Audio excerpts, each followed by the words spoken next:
লেবু রে, তুই আমার জায়গায় বসিস কেন? তুই তোর জায়গায় গিয়ে বস, ওইটা আমার জায়গা। এই তো তোর জায়গা। জায়গাটাতে কি তোর নাম লেখা আছে? হ্যাঁ রে, জায়গাটাতে আমার নাম লেখা আছে। তুই ভালো করে দেখ। নাম লিখলেই কি তোর জায়গাটা হয়ে গেল বটে? আমি তো ওই ফেলু ভাইয়ের জায়গাটাতে নাম লিখিং গেছি।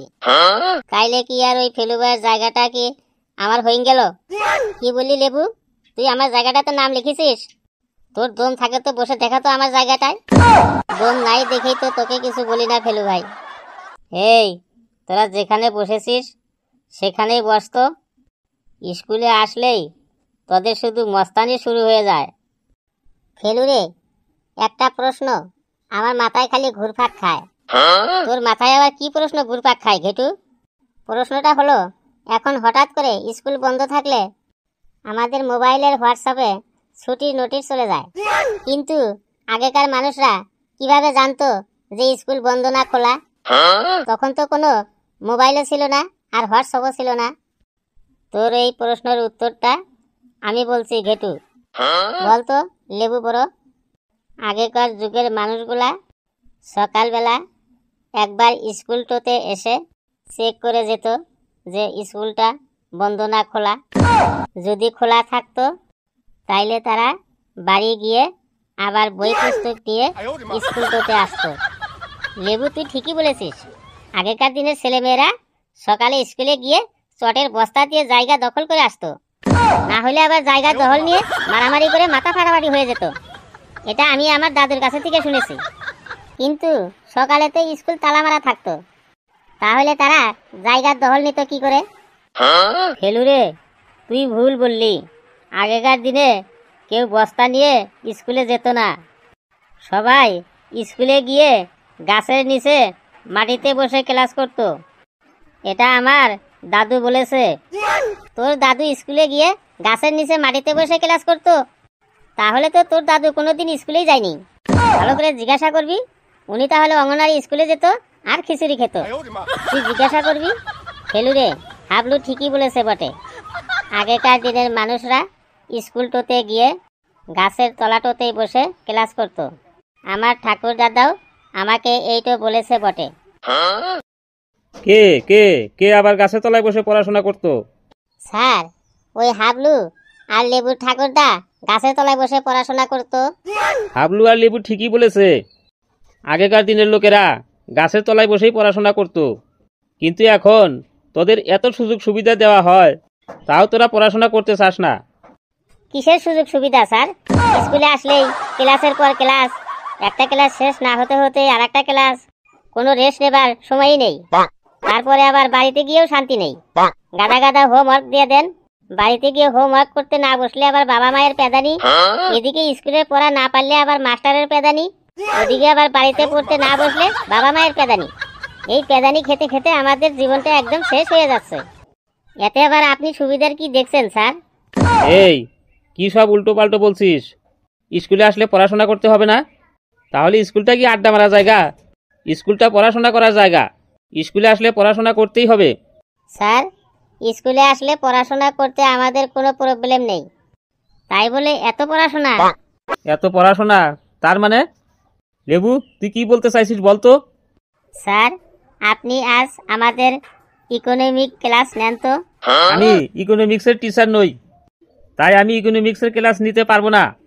দেখলেন তো, আপনারা একটা সাবজেক্টের বাইরে অন্য সাবজেক্ট পড়াইতে পারেন না।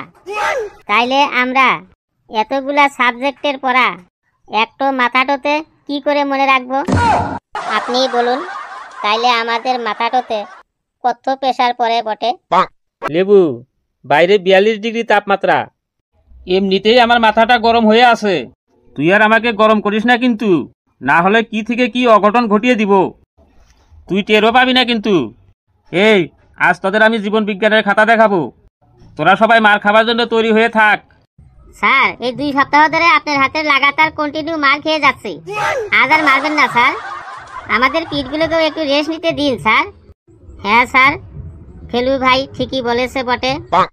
গত কয়েকদিন ধরে আপনার হাতের মার খাওয়াটা অব্যাহত আছে।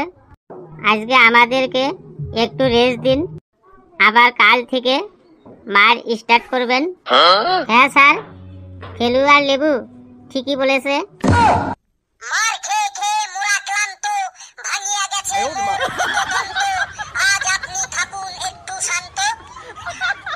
ঘেটু, তোকে আর ছন্দ মিলিয়ে কথা বলতে হবে না। তোদের মেরে মেরে আমার হাতটাও ব্যথা হয়ে গেছে। থাক, আজ আর তোদের মারবো না। আজকে তোদের মাইরটা ডিউ থাকলো। পরে পুঞ্জিকা দেখে একটা ভালো শুভ দিন দেখে এই মাইরটা আমি সুদে আসলে দিয়ে দিব। দেখি প্রথমে কার খাতা আছে। এখানেও সেই প্রথমে লেবুর খাতা। এ কি লেবু, তুই কি লিখেছিস এটা? প্রশ্ন এসেছিল আমরা পেট ভরে ভাত খাই কেন। আর তুই কি আজে বাজে লিখেছিস এইগুলো? স্যার, আমি কি আজে বাজে লিখেছি আপনি পড়ে শুনান। এই, তুই এখানে আয় তো। তুই এখানে এসে সবাইকে পড়ে শোনা তুই কি লিখেছিস।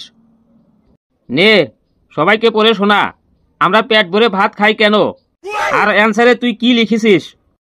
আমরা পেট ভরে ভাত খাই হাগু করার জন্য আর বমি করার জন্য। শুনলি তো তোরা, আমরা নাকি হাগু করার জন্য আর বমি করার জন্য পেট ভরে ভাত খাই। আজ আমার হাতটা একটু ব্যথা আছে, না হলে তোকে মেরে একদম তোর হাগু বের করে দিতাম। তারপর তুই এটা কি লিখেছিস? প্রশ্ন এসেছিল গোল কৃমি আর ফিতা কৃমির মধ্যে পার্থক্য কি।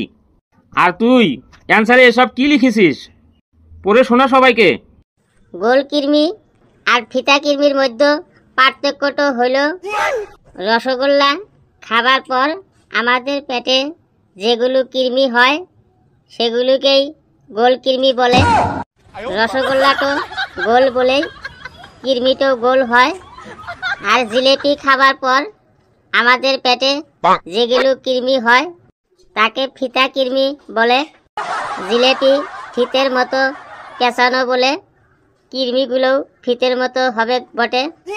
এই শুনলি তোরা, রসগোল্লা খেলে নাকি গোল কৃমি হয় আর জিলাপি খেলে নাকি ফিতা কৃমি হয়। এই, এগুলো তোরা কোন বইতে পাস রে তোরা? এইগুলো কোন বইতে লেখা আছে বলতো? স্যার, এইগুলো কোনো বইতে লেখা নেই, আমি আইডিয়া করে বানিয়ে বানিয়ে লিখেছি বটে। তুই এখান থেকে ভাগ, না হলে তোকেও আমি বানিয়ে দিব কিন্তু। এবার কার খাতা আছে দেখি। কালু সুন্দর গুড় খাকে, মানে কালুর খাতা। কালু, তুই এখানে চলে আয়। হাবলু, বলতো বাবা, নিশাচর প্রাণী কাকে বলে? একটা নিশাচর প্রাণীর উদাহরণ বলতো। স্যার, যেসব প্রাণী রাতের বেলায় জেগে থাকে আর দিনের বেলায় ঘুমায় তাদেরকে নিশাচর প্রাণী বলে। যেমন পেঁচা একটা নিশাচর প্রাণী। একদম ঠিক বলেছিস, কিন্তু কালু কি লিখছে শোন। এই কালু, নিশাচর প্রাণী কাকে বলে তুই পরীক্ষার খাতায় কি লিখছিস? তুই সবাইকে পড়ে শোনা। নিশাচর প্রাণী কাকে বলে? যে প্রাণীরা সারা রাত জেগে থাকে আর দিনের বেলা পরে পরে ঘুমায় তাদেরকে নিশাচর প্রাণী বলে। আমি তো এটা ঠিকই লিখেছি স্যার। এবার উদাহরণটা কি লিখেছিস সেটা পড়ে শোনা সবাইকে। নিশাচর প্রাণীর উদাহরণ হলো আমার দিদি একটা নিশাচর প্রাণী। ও সারা রাত জেগে জেগে ফেসবুক করে, ইনস্টাগ্রাম করে আর দিনের বেলা পরে পরে ঘুমায়। শুনলি তো সবাই, ওর দিদি নাকি একটা নিশাচর প্রাণী। তোরা এসব কথা পাস কোথায় বলতো? এরপরের অ্যান্সারটাও তুই ভুল লিখেছিস। কোনটা স্যার? হাবলু, তুই বলতো উভচর প্রাণী কাকে বলে, তার একটা উদাহরণ বলতো। স্যার, যেসব প্রাণী জলেও বাস করে ডাঙায়ও বাস করে তাদেরকে উভচর প্রাণী বলে। যেমন ব্যাঙ একটা উভচর প্রাণী। একদম ঠিক বলেছিস। আরে কালু কি লিখেছে দেখ। নে কালু, তুই সবাইকে পড়ে শোনা উভচর প্রাণী কাকে বলে আর তুই কি লিখেছিস। স্যার, আমি তো ঠিকই লিখেছি। যে প্রাণী জলেও থাকে ডাঙায়ও থাকে তাদেরকে উভচর প্রাণী বলে। যেমন আমার ছোট কাকা একটা উভচর প্রাণী। এই, তোর কাকা আবার উভচর প্রাণী হলো কি করে রে? স্যার, আমার ছোট কাকা সারাদিন মাছ মারে আর রাতে এসে ঘুমায়। ছোট কাকা জলেও বাস করে আবার ডাঙায়ও বাস করে, তাহলে আমার ছোট কাকা একটা উভচর প্রাণী হলো না? কি সাংঘাতিক অ্যান্সার রে। তুই তো দেখছিস জীবন বিজ্ঞানের নোবেল পাবি। স্যার, কবে পাবো নোবেলটা? আবার কথা বলছিস, যা ভাগ এখান থেকে। এবার ফেলুর খাতা। ফেলু, তুই কি কখনো ভালোভাবে আনসার লিখতে পারিস না? কেন স্যার, আমি তো ভালোভাবে অ্যান্সার লিখেছি। প্রশ্ন এসেছিল আমাদের পঞ্চ ইন্দ্রিয় কাকে বলে, আর এই পঞ্চ ইন্দ্রিয়ের কাজগুলো বর্ণনা করো। আর তুই এইসব বানিয়ে বুনিয়ে কি লিখেছিস? স্যার আমি তো ঠিকই লিখেছি। নে তুই কি লিখেছিস সবাইকে পড়ে শোনা। পঞ্চ ইন্দ্রিয় হলো আমাদের চোখ, নাক, কান, জিহ্বা আর ত্বককে মিলে একসঙ্গে পঞ্চ ইন্দ্রিয় বলে। আমাদের এই পঞ্চ ইন্দ্রিয় বিয়ে বাড়িতে খুব কাজে লাগে। বিয়ে বাড়িতে বর কেমন দেখতে হয়েছে, বউ কেমন দেখতে হয়েছে, কে কিরকম শাড়ি পরে এসেছে, কার হাতে কত দামি মোবাইল আছে, মেনু কার্ডে কি কি খাবার লেখা আছে, এইগুলো সব আমরা চোখের সাহায্যে দেখতে পাই। তারপর বিয়ে বাড়িতে কে কি গান বাজাচ্ছে, কে কার সাথে কি কথা বলছে, বর আর বউকে নিয়ে কে কি সমালোচনা করছে, এগুলো সব আমরা কানের সাহায্যে শুনতে পাই। তারপরে বিয়ে বাড়িতে কে কিরকম সেন্ট মেখে এসেছে, তারপরে কোন খাবারটা বাসি হয়ে গেছে, কোন খাবারটা ভালো আছে, সেগুলো আমরা নাকের সাহায্যে গন্ধ শুকে বলে দিতে পারি। তারপর বিয়ে বাড়িতে কোন খাবারটা ঝাল বেশি হয়েছে, কোন খাবারটা লবণ বেশি হয়েছে, কোন খাবারটা লবণ কম হয়েছে, এসব আমরা জিহ্বার সাহায্যে বলে দিতে পারি।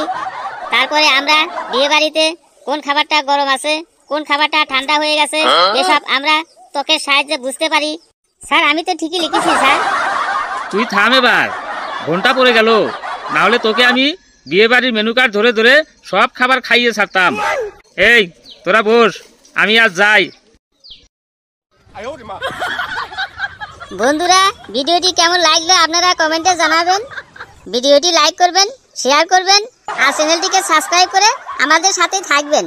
হাসতে থাকুন, সুস্থ থাকুন। যত বেশি হাসবেন তত বেশি সুস্থ থাকবেন।